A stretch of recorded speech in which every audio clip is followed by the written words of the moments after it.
I bet I've deposed more BP people than anyone, any living lawyer. Few of them are mean and nasty. They're attuned to that culture, which is you got to produce.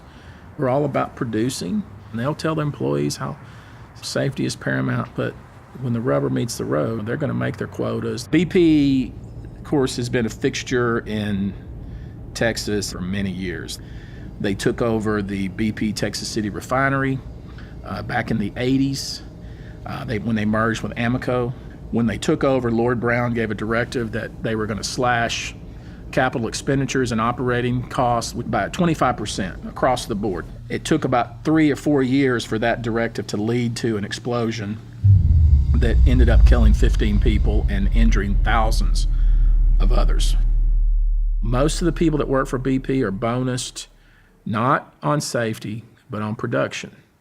So anytime your compensation scheme is not completely driven by safety, but for the most part driven by money, there's always going to be that attitude of willing to overlook or cut corners. BP has a culture, despite what they tell people they've changed, there's a deep embedded